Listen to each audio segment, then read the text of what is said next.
Hey, awesomes. I'm finally back from cycling. um, so we'll talk about the syllabus in this particular video today and go over some of the highlights, things like that that you might want to make a note of, be aware of, things that I think are really important, kind of stand out. So let's get started with that. I hope you're having a good week. Everything is going well. So here I'm on our WordPress site. So I'll just select syllabus here, and we'll let's see. We'll pull up the PDF version here. It opens up in a new window for us. So this is for both classes, as you may recall. We have two CRNs, 34956 and 35016.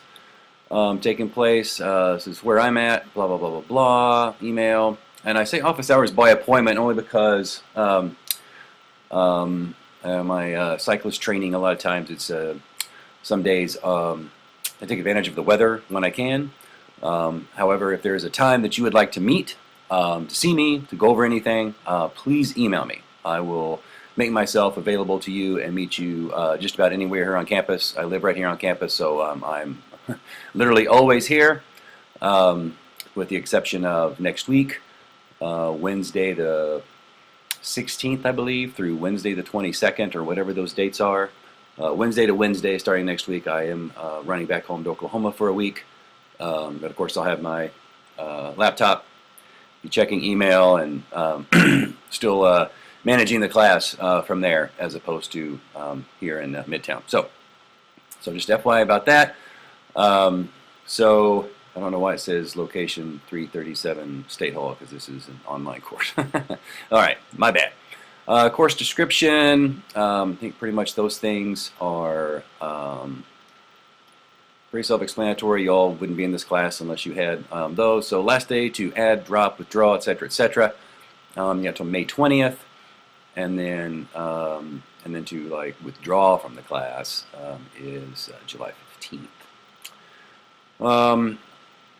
The course learning outcomes are posted on our homepage, and I've got them there for several reasons. These will come into play obviously throughout the semester, and as we go into every single one of the major projects, even the weekly discussion posts for that matter, are all designed to meet these learning outcomes so that, as this sentence says here underneath the heading, by the end of English 3050, Technical Communication 1 reports, successful students will be able to.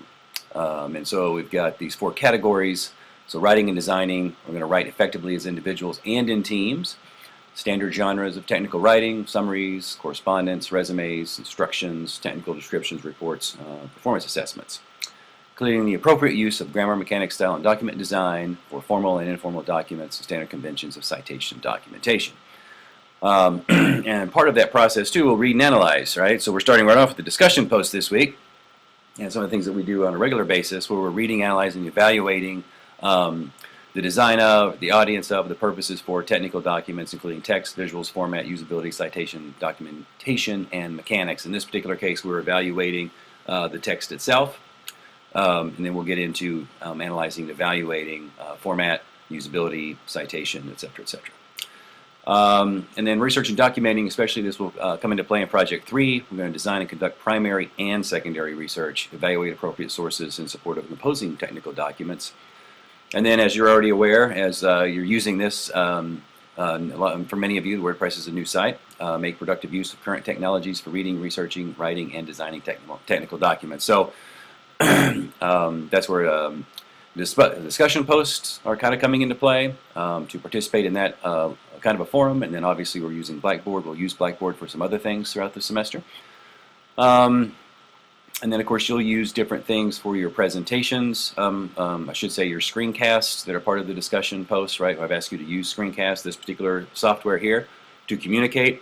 Of course, if you ever want to communicate with me remotely, I know that quite a few of you take an online class, or at least specifically taking this class this spring summer due to traveling. So we could Skype, Google Hangout. There are things like that that are available to you and to me for us to make use of those things. And then, of course, you already know the textbook. If you want to get a Skype or a Google Hangout account or something like that to communicate with me if you're traveling or you just prefer to do it that way, feel free to get that. And then you'll need the screencast app. You can use the one I'm using here. And as we get closer to that assignment, we'll talk about that some more. So there's some expectations. Of course, since we're not in a class, obviously this is going to be a little different. So you may spend 4, 5, 6, 7 hours a week for this course. That's probably not out of the ordinary between the reading and some of the writing, especially as we get into the nitty-gritty the next week. So respect here. Thank you for being punctual, prepared for class, and ready. That basically means that as you're participating in the discussion posts or in providing feedback, any intercommunications that you have with each other when we get to the collaborative group work later on, providing feedback, obviously, communicating with me, I ask that you show the highest degree of respect for each other in this class and in every possible way. This should translate from our interpersonal interactions to how we address each other's writing, to how we ourselves write. Rude, mean, divisive, and or dismissive attitudes, chronic tardiness meaning not participating in class, unproductive discussions or comments not appropriate for the college classroom, even online, nor will they be tolerated. I expect attentive and thoughtful conduct in every situation. So I really ask you just to be mindful and respectful of everyone in the class. And then, of course, the projects. We'll start off with Project 1A, which we'll talk about in the next video. We're going to talk about resumes and cover letters and translate those to digital environments. That's Project 1A, 1B. Project 2, a fun assignment where we get to write an instruction set and do a user test by participating in the WikiHow platform. And then you'll do a collaborative recommendation report. And that's what we'll let you guys break up into teams based on interests, and I've got an activity to help us with that. One of the final things you'll do is one thing you might find yourself needing to do in a professional environment is to do a performance review of yourself and collaborations. So we'll talk more about that, and then of course I've already given you a video about discussion posts, screencasts, peer review. Well, more about discussion posts. I'll have specific videos for screencasts and peer review during those weeks. Now here's the point breakdown. You can read through that. It's pretty self-explanatory. This grading criteria kind of gives the overall, it's based on the same criteria of every single one of the 5 major areas that I look at. Audience and purpose, research, format and design, and content organization and grammar.